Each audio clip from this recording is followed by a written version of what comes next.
So now we know broadly how SAFERTOS compares with FreeRTOS, we're going to look at what's involved in moving from one to the other. I'm going to cover this quite quickly here. There's an application note supplied with every copy of SAFERTOS and available for download that goes through the main ways in which it differs from FreeRTOS, from a FreeRTOS application developer's point of view. And of course, you also get a full user manual for SAFERTOS. For our example, I've picked a cheap off-the-shelf development platform that has a free development toolchain. I selected the Kinetis K64-based Freedom development board as the target. I originally chose an even cheaper KV31-based board, but it turned out that one doesn't have an MPU, and we're going to need the MPU later on. We're going to use the MCU Espresso IDE's device and board-aware wizard to create an empty project with drivers for the handily bundled FreeRTOS. And then we'll add in some FreeRTOS application code and get it up and running on the board. And then we'll set about converting it to SAFERTOS. So we go off to NXP's website and we use their online tool to build a software dev kit to suit our development board, containing all the drivers and support software that we need. In this case, handily, that even includes FreeRTOS. Then we import the SDK into the development environment, and then we're ready to use the wizard to create the bare bones of an application, and we can start adding application code. For this example, I've settled on the ever-popular and highly safety-critical task of flashing some LEDs at varying brightness levels. I'll go about it in a deliberately obtuse way, though, to provide an excuse for creating a few tasks that don't do very much. So, using the MCU Espresso project creation wizard, you can create a bare bones project for your target board, including all the drivers that you want to use, and then the wizard will even include FreeRTOS for you. So getting a bare application project up and running with FreeRTOS couldn't really be simpler.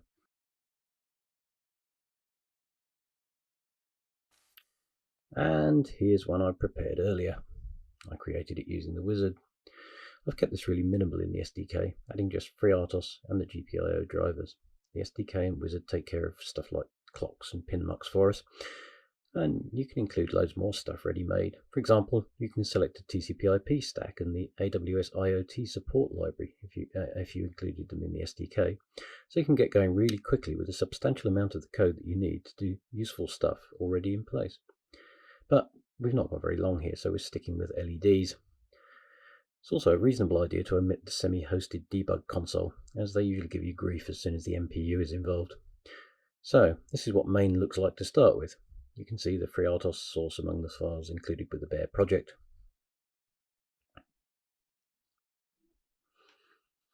Here I've shoved all the board initialisation stuff off into its own function for clarity, and I've added the FreeRTOS hash includes and some LED controlling task code. FreeRTOS takes care of the main details of task creation here. We're creating 3 PWM tasks for the 3 individual LEDs that make up the multicolour LED on the dev board. Each one uses the same task code, but a different task parameter to identify the target LED. Then we're creating a single control task which wakes periodically to set a target brightness level for one or other of the LED tasks.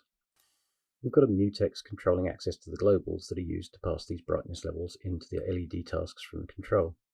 Obviously, I could have used a much better mechanism, but this allows us to look at a shared memory and mutexes. For simplicity, and because it's so small, I've just stuck all the task code in the same file as main. Obviously, a real application, especially a safety-critical one, would separate out functional units into their own files. But that's about it. Not exactly useful, but simple enough to outline the basic approach that we're going to take to move to SAFERTOS.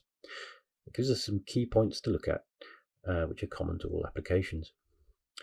Namely, the RTOS scheduler configuration and startup, task creation using a mutex, task access to hardware registers, and so on. Incidentally, the source code for this project will be available for download from the Wittgenstein High Integrity Systems website, so you can fiddle with it and run it on a Freedom board yourself. Now, we're going to look at the same thing in the first stage of SAFERTOSification.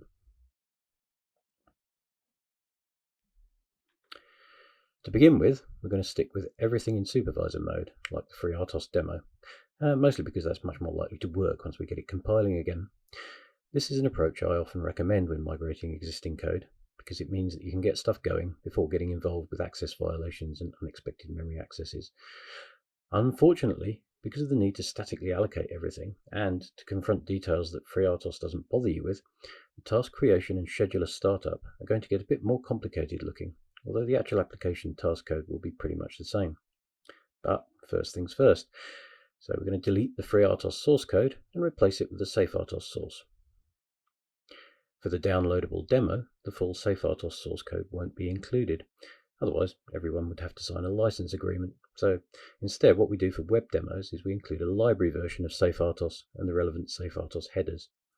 From the application perspective, this is no different, except that you can't symbolically debug the RTOS code itself, and the library version is restricted to 8 hours running at a time.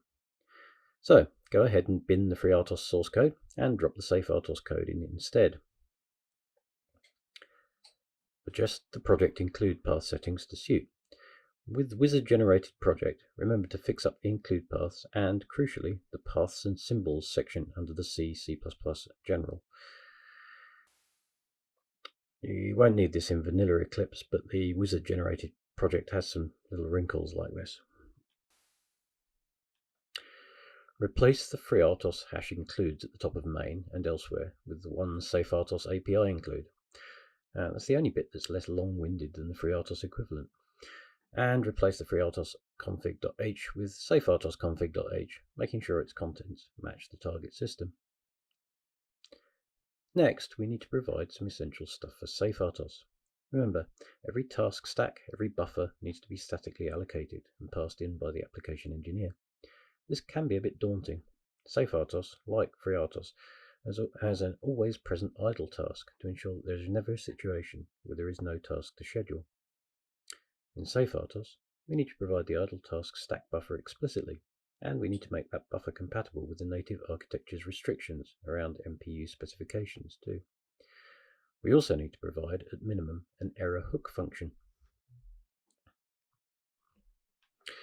FreeRTOS provides hook macros to do extra stuff on certain kernel events, like task switching or creating queues or whatever.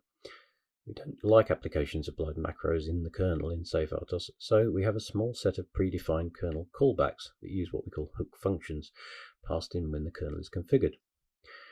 There are a few of these, a tick hook, task delete hook, and so on, but the only one that's actually mandatory is the error hook.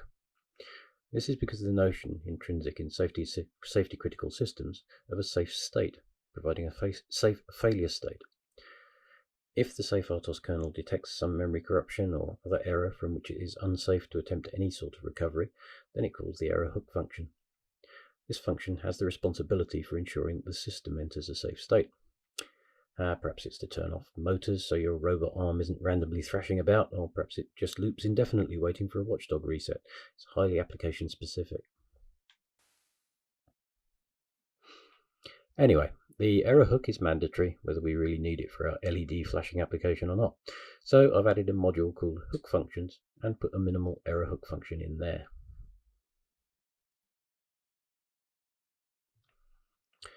We place our various kernel configuration parameters in the export init parameters struct and pass that into xtask initialize scheduler. I've made all the non-mandatory hook functions pointers null here for simplicity, and you can see that we also need to pass in stack buffers and a queue buffer for the idle and timer tasks, as well as some MPU parameters. All this complexity would bloat our main function somewhat, so I've put it all in a separate module. This lot's only called once before the scheduler is started. Some of the details that the kernel needs to create initial MPU regions come directly from the linker file. I'll get into this a little later, but for now I'll just mention that the linker file will need to be manually altered to export symbols indicating the start and end of kernel code and data space, and the overall size of system RAM and stuff like that. So you need to turn off the IDE feature that generates the linker file for you. Otherwise, when you build, it'll just overwrite all your linker file changes, which is a bit annoying. I guess you can guess how I know that. I've also added a global MPU region to grant general access to the memory mapped peripheral region so that we can drive our LEDs without too much trouble. Remember, as soon as SAFERTOS is up and running, the MPU is going to be actively policing all memory accesses. The default is generally full access in supervisor or privilege modes and read-only or no access in user modes.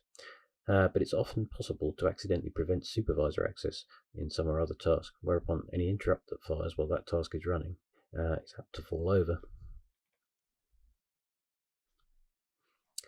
Going back to our main, where in FreeRTOS we just called xTaskCreate a few times, passing in the task code pointer, the required stack size, priority, etc. In SAFERTOS, the number of parameters to pass gets a bit much, as we also have to pass in the stack buffer pointer, a couple of other bits and pieces, and also some port-specific stuff because different platforms use different MPUs. So in SAFERTOS, we pass all the parameters in a single argument, a pointer to a task parameters structure, which is defined in the port layer of SAFERTOS. Also, in SAFERTOS, xTaskCreate returns a status code, while in FreeRTOS it returns a task handle. If we need the task handle in SAFERTOS, we supply a pointer to a task handle variable. This is a common difference throughout most of the API. With FreeRTOS, functions usually returning either nothing or pass or fail or some related data, while SAFERTOS usually returns a status code, and any return data are passed by reference via a dedicated argument. So we can see a pointer to the task code, the task name, a pointer to the statically allocated task TCB that we created, a pointer to the statically allocated task stack buffer that we created, the stack size, a task parameter which gets passed into the task function instance when it's first scheduled, the task priority, a thread local or task local storage pointer which we're not using, an FPU use flag, and last but not least the task's MPU parameters. This is a structure in its own right, port specific as I said, and it indicates whether the task runs privileged or unprivileged and what MPU regions or settings should be configured whenever this task runs. In this case, since the most usual reason for these not working straight away tend to be memory protection related, we're going to make all our tasks privileged to start with, so we're essentially replicating the FreeRTOS application. So each set of MPU regions is just empty and the mode is set to privileged. Later, we'll briefly look at locking down a task or two to unprivileged mode. So I've been lazy here and I've just used a single task parameters structure to create all the tasks, just changing the bits that we need to change for each instance. Although it's sort of stating the obvious, I'll mention that although the three LED tasks all use the same code, they all have to have their own TCB and stack. You can't share a stack between tasks, otherwise very bad things happen. With FreeRTOS, the RTOS itself creates the stack buffer for each task when you call xTaskCreate, but here it's our responsibility. The three LED tasks also have different task parameters, which is how we can tell each one which LED it's looking after, the same as with our FreeRTOS version. Back in main, like in the FreeRTOS one, we set up the hardware and then we initialize the scheduler and then we check the return code, and then if that's okay, we create all our tasks, again checking for errors. If that all worked out, we create our mutex like we did in the FreeRTOS one, and once again flinging it up if there's a problem. Finally, we start the scheduler. If xTask start scheduler returns, then the scheduler didn't start. What we do here is largely up to us. If we're in the debug development phase, where we're not necessarily awfully surprised if this happens, then we just need to know what went wrong. So putting the return value in a variable we can examine, and then sitting in a busy loop waiting for the debugger is probably the way to go. In a deployed application where the only reason for this to fail would be some kind of hardware or transient failure, then if our error hook is making stuff safe, we'd call that. We'll get back to that in a second.